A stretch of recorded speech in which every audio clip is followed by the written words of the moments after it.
नमस्कार, स्वागत है आप सभी का सुपरफास्ट खबरें लेकर आपके साथ मैं हूं पूजा कविया गोमा। एक नजर देश प्रदेश की सभी बड़ी खबरों पर।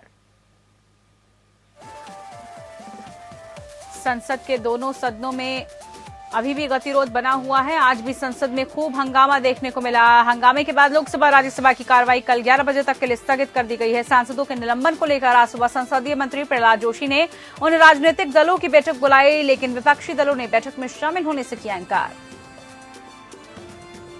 राज्यसभा के सभापति एम वेंकैया नायडू ने सदन के 12 सदस्यों के निलंबन के मुद्दे पर गतिरोध को हल करने की प्रगति की कमी पर निशाना साधा और सदन में अनुशासन और मर्यादा का आह्वान किया। वहीं केंद्रीय मंत्री और भाजपा नेता पीयूष गोयल ने कहा कि 12 निलंबित राज्यसभा सांसदों को अपनी गलती का एहसास करना चाहिए और सभापति से बात करनी चाहिए।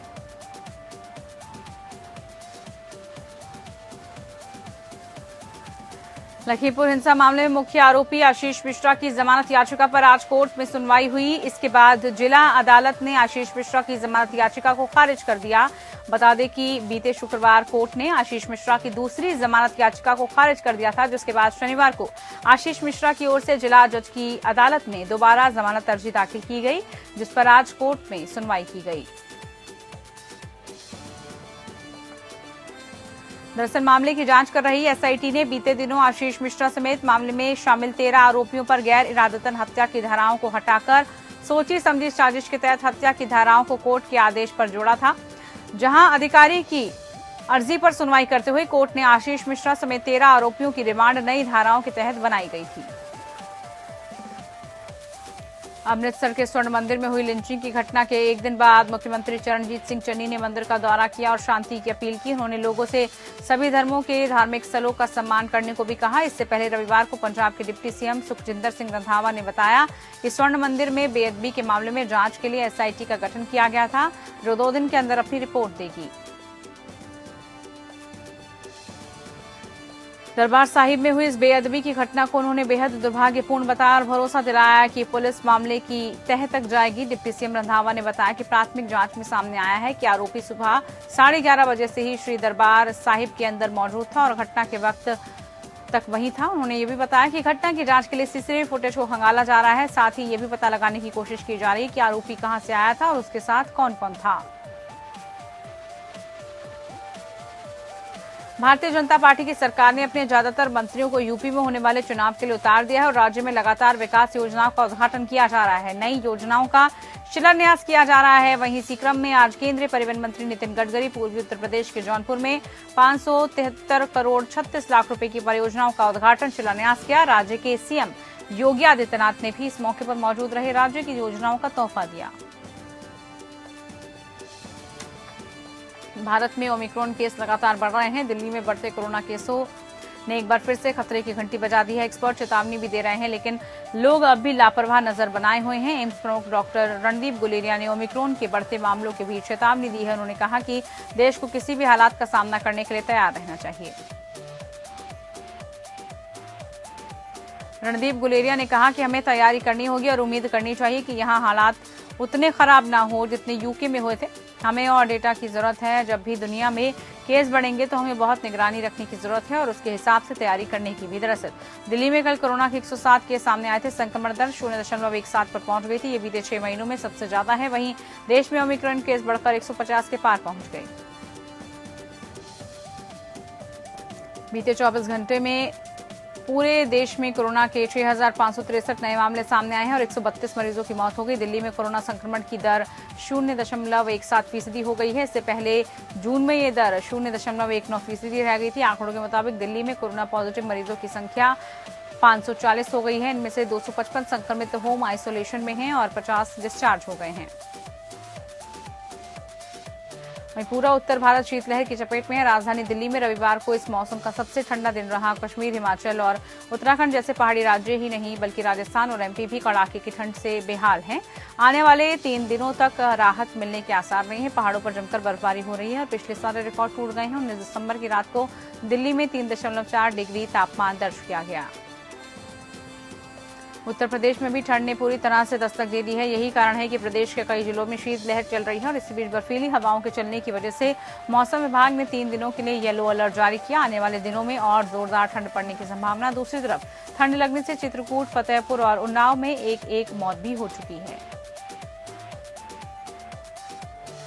दिल्ली एनसीआर में बीते कई दिनों से लगातार वायु प्रदूषण खतरनाक स्तर पर जा पहुंचा। दिल्ली में एयर क्वालिटी इंडेक्स खराब श्रेणी में मापी गई। दिल्ली में AQI को 290 दर्ज किया गया। System of air quality and weather forecasting and research ने जानकारी दी है। सफर के मुताबिक नोएडा में भी एयर क्वालिटी इंडेक्स खराब श्रेणी में दर्ज किया गया। यहाँ AQI 293 दर्ज की गई। वहीं गुरुग्राम में भी AQI 225 दर्ज की गई, जो कि खराब श्रेणी मानी जाती है।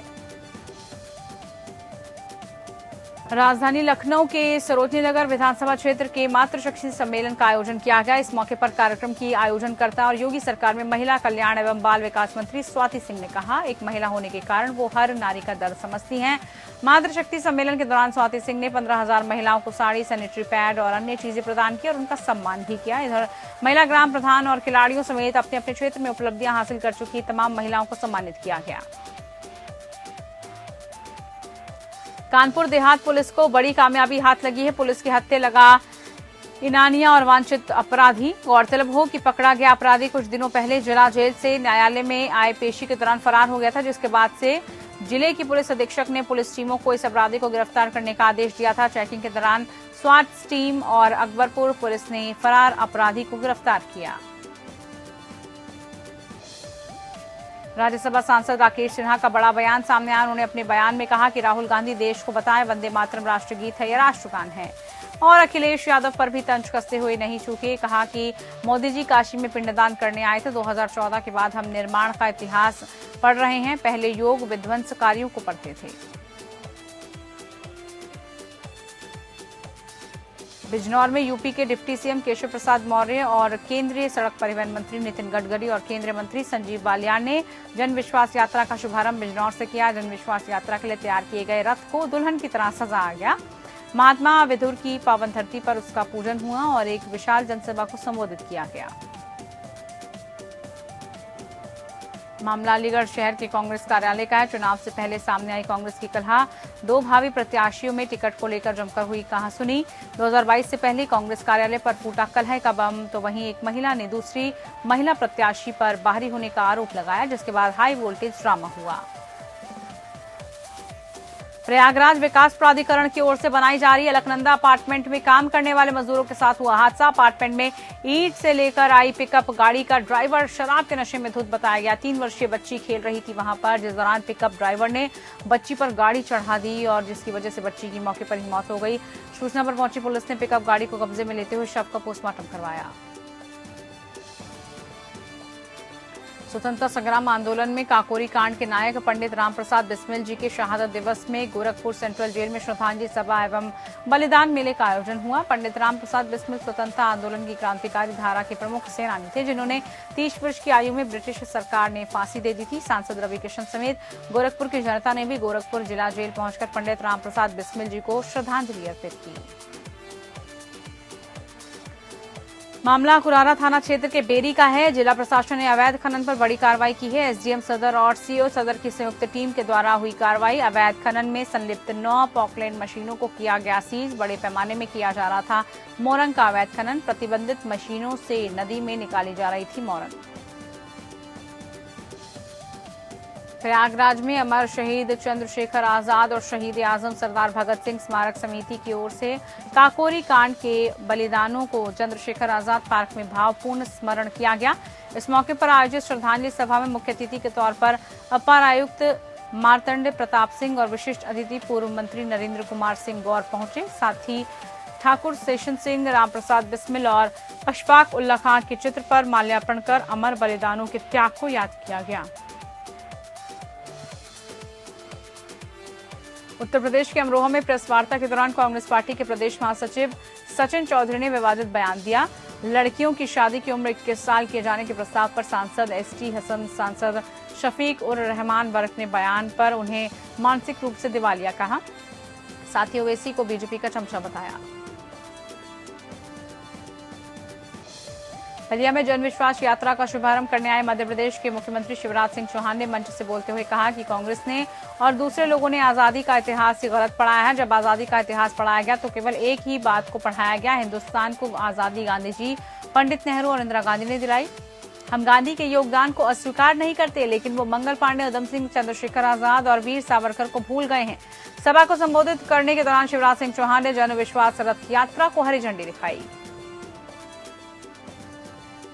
हरदोई पहुंचे कांग्रेस प्रदेश अध्यक्ष अजय कुमार लल्लू ने प्रदेश सरकार पर निशाना साधा और कहा कि डबल इंजन की सरकार अब जाने वाली है। प्रदेश की जनता परेशान है और कांग्रेस की सरकार बनाने का मन बना चुकी है। स्मृति ईरानी को लेकर किए गए एक सवाल के जवाब में अजय लल्लू ने कहा कि स्मृति ईरानी कौन है, कहां की रहने वाली है, अमेठी की जनता उनको तलाश रही है।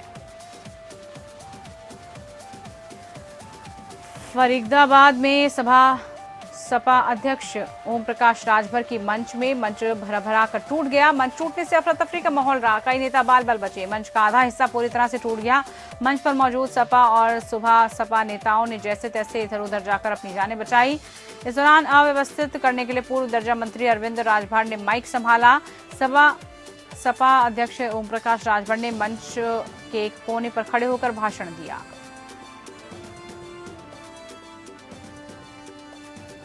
अलीगढ़ में राजकीय अयोध्या और कृषि प्रदर्शनी का शुभारंभ किया गया। इस आयोजन पर मुख्य अतिथि राज्य मंत्री का दर्जा प्राप्त रघुराज सिंह ने मित्तल गेट पर फीता काटकर इसका शुभारंभ किया। हर साल होने वाली प्रदर्शनी को इस बार आगामी विधानसभा चुनाव को देखते हुए 1 माह पूर्व भी कर दिया गया है। 10 जनवरी को इसका समापन कर दिया जाएगा। इस दौरान कृषि की उन्नत फसलों के साथ साथ उद्योग की नई तकनीक हुई। जानकारी भी दी जाती है कि इस दौरान राज्य मंत्री रघुराज सिंह ने विरोधी पार्टियों को देशद्रोही करार दिया। अमरोहा हाईवे किनारे के गांव खाकाढेर में संदिग्ध परिस्थितियों में एक घर से शुरू हुई आग कई घरों तक पहुंच गई। आग की चपेट में आकर आधा दर्जन से अधिक पशु आग में झुलस गए, जिसमें 2 की मौत हो गई। दमकल विभाग की टीम ने बड़ी मुश्किल से आग पर काबू पाया। कानपुर की महाराजपुर थाना पुलिस ने क्राइम ब्रांच में संयुक्त ऑपरेशन चलाकर अवैध तमंचा फैक्ट्री का खुलासा किया। पुलिस ने मामले में रायबरेली निवासी युवक को 15 बोर के 12 अवैध तमंचों समेत 12 बोर के तमंचा बनाने के उपकरण के साथ गिरफ्तार कर लिया। पुलिस के अनुसार आगामी विधानसभा चुनाव में असलों की बढ़ती मांग के चलते इस तरह के कारोबार करने वाले सक्रिय हो जाते हैं। कानपुर में गोविंदनगर विधानसभा अंतर्गत समाजवादी पार्टी कार्यकर्ताओं ने भाजपा की विदाई यात्रा निकाली और सपा कार्यकर्ताओं ने जगह जगह पर विदाई यात्रा के तहत रैली निकाल के भाजपा की नीतियों का विरोध किया। उन्होंने बताया कि महंगाई अपनी चरम सीमा पर है और यूपी में कहीं भी महिलाएं सुरक्षित नहीं हैं।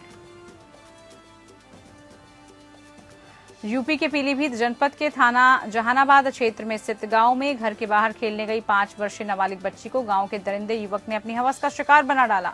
घर पहुंची पीड़िता बच्ची ने मां को अपनी आपबीती बताई। नाबालिग से घटना के बारे में जानकारी मिलने के बाद पीड़िता के पिता ने पुलिस को शिकायत दर्ज करवाई। पिता की तहरीर पर आरोपी युवक के खिलाफ पॉक्सो एक्ट के तहत संगीन धाराओं में मामला दर्ज हुआ। आरोपी को हिरासत में लेकर कार्रवाई शुरू हो गई।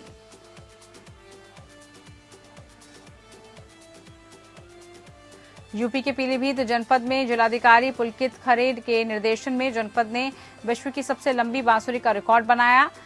पहले ये बांसुरी बनाने का रिकॉर्ड 11 फीट का गुजरात के जामनगर के नाम था और अब 16 फीट की बांसुरी बनाने का रिकॉर्ड पीलीभीत के नाम दर्ज हुआ। ये बांसुरी पीलीभीत की कारोबारी रईस अहमद ने बनाई है। इंडिया बुक ऑफ रिकॉर्ड और वर्ल्ड रिकॉर्ड्स इंडिया की ओर से वर्ल्ड रिकॉर्ड का सर्टिफिकेट भी दिया गया।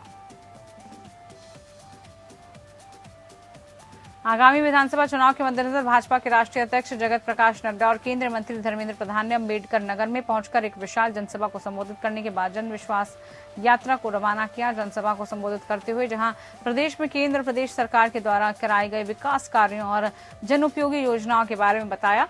मैं विपक्ष पर तीखा हमला बोलते हुए कहा कि कुछ लोगों को जिन्ना प्रिय है और हमारे लिए गन्ना प्रिय है। नड्डा ने अखिलेश पर 15 आतंकियों को रिहा करने का आरोप भी लगाया। हमीरपुर में शादी समारोह के दौरान 2 पक्षों में जमकर विवाद हो गया, जिसमें एक पक्ष ने दूसरे पक्ष की महिलाओं और पुरुषों की लाठी डंडों से जमकर पिटाई कर डाली। इस दौरान मारपीट में एक युवती गंभीर रूप से घायल हुई। इसके बाद युवती ने थाने में शिकायत दर्ज करवाई। हमीरपुर जिले में जिला प्रशासन की अवैध खनन के खिलाफ कार्रवाई के बाद भी खनन माफियाओं के हौसले बुलंद दिखे। खनन माफिया एनजीटी के नियमों को ताक पर रखकर अवैध खनन कर रहे हैं। अवैध खनन की सूचना पर एसडीएम और सीओ ने संयुक्त टीम बनाकर बेरी में छापा मारकर 8 प्रतिबंधित पोकलैंड मशीनों को पकड़ लिया, पुलिस के सुपुर्द कर दिया। वहीं नदी में बना अवैध पुल छापेमारी के दौरान तोड़ दिया गया। गाजीपुर में बीजेपी द्वारा आयोजित जन विश्वास यात्रा को स्मृति ईरानी ने हरी झंडी दिखाई। जन विश्वास यात्रा में केंद्र और प्रदेश सरकार ने जो ऐतिहासिक कार्य किए हैं उन्हें जनता के बीच में रखा जाएगा। इस दौरान सपा और कांग्रेस पर हमलावर स्मृति ईरानी ने योगी की बुलडोजर नीति को मंच की तारीफ की। ललितपुर में जन विश्वास यात्रा का कस्बा तालबेहट से शुभारंभ हुआ। कार्यक्रम में मुख्य वक्ता के रूप में साध्वी निरंजन ज्योति कार्यक्रम में पहुंची। वहीं दर्जा प्राप्त राज्य मंत्री बाबूराम निषाद भी यात्रा में मौजूद रहे। क्षेत्रीय सांसद अनुराग शर्मा, श्रम सेवा योजन राज्य मंत्री मनोहर लाल पंत भी मंच पर मौजूद थे। अयोध्या जनपद के सीआईसी मैदान पर अमृत महोत्सव का रंगारंग समापन हुआ और इस मौके पर हजारों लोगों ने वंदे मातरम गीत भी गाया, भारत माता की आरती भी गाई। इसके साथ ही शहीद अशफाक उल्ला खां को श्रद्धांजलि दी गई। हेलीकॉप्टर क्रैश हादसे में शहीद हुए सीडीएस जनरल बिपिन रावत को भी श्रद्धांजलि दी गई। इसके साथ ही सैनिक परिवार के लोगों का सम्मान भी किया गया। अयोध्या की थाना महाराजगंज पुलिस ने चोरी की घटना को अंजाम देने वाले 3 शातिर अभियुक्तों को गिरफ्तार किया। पुलिस ने गिरफ्तार किए गए अभियुक्तों के कब्जे से चोरी के 3,27,000 रुपए नगद और 6 लाख से ज्यादा जो रुपए हैं उसकी कीमती जेवरात बरामद किए। इस पूरे मामले का खुलासा करते हुए एसएसपी शैलेश पांडे ने बताया कि थाना महाराजगंज पुलिस की टीम ने मुखबिर की सूचना पर कार्रवाई करते हुए चोरी की घटना को अंजाम दिया। बस्ती में पुलिस और बदमाशों के बीच मुठभेड़ हो गई। मुठभेड़ के दौरान बदमाश सुभाष चौधरी घायल हो गया। बदमाश सुभाष चौधरी के पैर में गोली लगी, जिसके बाद उसे जिला अस्पताल भर्ती कराया गया। मुठभेड़ के दौरान हेड कांस्टेबल निर्भय कुमार सिंह भी घायल हो गया। बदमाश सुभाष चौधरी गैंगस्टर एक्ट में काफी समय से फरार चल रहा था। बदमाश के खिलाफ 25,000 रुपए का इनाम घोषित था। सहारनपुर में वाहन चोरों के खिलाफ लगातार चलाए जा रहे अभियान के तहत सहारनपुर की थाना चिल्काना पुलिस को एक और बड़ी कामयाबी हाथ लगी। पुलिस ने पड़ोसी राज्य हरियाणा से वाहन चोरी कर उन्हें यूपी उत्तराखंड में बेच देने वाले 2 अंतर्राज्य वाहन चोरों को गिरफ्तार किया। पुलिस ने पकड़े गए चोरों के पास से एक अवैध तमंचा, नाजायज चाकू समेत चोरी की 10 मोटरसाइकिल बरामद की। इधर अलीगढ़ मुस्लिम विश्वविद्यालय उर्दू विभाग के पूर्व विभागाध्यक्ष सर सैयद अकेडमी के पूर्व निदेशक प्रोफेसर असगर अब्बास को उत्तर प्रदेश उर्दू अकेडमी का सर्वोच्च पुरस्कार मौलाना आजाद अवार्ड से सम्मानित किया गया और एएमआईयू में खुशी की लहर दौड़ पड़ी। गोरखपुर निवासी प्रोफेसर असगर अब्बास ने अलीगढ़ मुस्लिम विश्वविद्यालय के संस्थापक सर सैयद अहमद खान की पत्रकारिता पर उर्दू में पीएचडी की थी। पंजाब के सामाजिक न्याय, मेडिकल शिक्षा और खोज मंत्री डॉक्टर राजकुमार वेरका ने कहा कि भारत रत्न डॉक्टर BR अम्बेडकर का सपना केवल शिक्षा के प्रसार के साथ ही साकार हो सकता है, जिसके लिए हमें आने वाली पीढ़ियों की शिक्षा की तरफ से विशेष ध्यान देने की जरूरत है। उन्होंने फगवाड़ा में doctor BR Ambedkar international school की नींव पत्थर रखा और 25 लाख रुपए की घोषणा की। चरखी दादरी के लघु सचिवालय में 8 दिसंबर से आंगनबाड़ी वर्कर और हेल्पर लगातार हड़ताल पर हैं। सरकार और प्रशासन के खिलाफ प्रदर्शन किया जा रहा है। आंगनबाड़ी यूनियन के सचिव ने बताया कि सरकार अपनी हठधर्मिता छोड़े और हमारी मांगे माने, हमारी लंबित मांगों को पूरा किया जाए। 2018 समझौता हुआ था, जो हमारी मांगे मानी गई थी उन्हें लागू किया गया। आंगनबाड़ी वर्कर और हेल्पर की राज्य कमेटी ने हड़ताल को 28 दिसंबर तक बढ़ाने का फैसला किया था। इधर रेवाड़ी से अजमेर के निकट न्यू किशनगढ़ तक वेस्टर्न डेडिकेटेड फ्रेट कॉरिडोर के नाम से एक और बड़ी उपलब्धि दर्ज की जा रही है। इसी साल जनवरी महीने में डबल स्टैक इलेक्ट्रॉनिक कंटेनर ट्रेनों का संचालन शुरू होगा। 3 स्टेक कंटेनर लेकर चलने वाला ये देश का पहला रूट होगा। इस प्रोजेक्ट का निरीक्षण करने के लिए आज स्वयं केंद्रीय रेल मंत्री अश्वनी वैष्णव रेवाड़ी पहुंचे थे। रेल मंत्री ने रेवाड़ी जिला के पाली में लगाई गई कंटेनर यूनियन का निरीक्षण किया। डेरा सच्चा सौदा द्वारा 135 मानवता भलाई कार्य के दौरान आज डेरा सच्चा सौदा ब्लॉक रतिया की Shah Satnam ji green S welfare force wing और सादा संगत द्वारा 132वां मानवता भलाई कार्य शुभारंभ किया गया। साथ ही आपको बता दें कि रतिया नागरिक अस्पताल के एसएमओ डॉक्टर भरत कुमार द्वारा डेरा श्रद्धालुओं की प्रशंसा करते हुए उनको सम्मानित किया गया। इंद्री के गांव मटक माजरी में भाजपा मंडल इंद्री की एक बैठक का आयोजन हुआ। इस बैठक में मुख्य रूप से इंद्री के विधायक पहुंचे और इस दौरान जोरदार उनका स्वागत हुआ। बैठक में काफी संख्या में पार्टी पदाधिकारी और कार्यकर्ता मौजूद दिखे। सिरसा शहर को जाम मुक्त करने के लिए लगातार प्रशासन कदम उठा रहा है। पहले जहां बसों का परिचालन शहर के भीतर से बंद किया गया, सभी रूटों की बसों को महाराणा प्रताप चौक बरनाला रोड होते हुए निकलना शुरू कर दिया गया। इसके बाद प्रशासन ने बाजार में व्यवस्था संभालने के लिए प्रयास शुरू किया और इस बाजार में भीड़ भाड़ ज्यादा रहती है और करीब आधा किलोमीटर तक यहाँ पर पहले रास्ता वन वे बनाना था। चलिए इसी के साथ सुपरफास्ट खबरों में फिलहाल के लिए इतना ही। नमस्कार।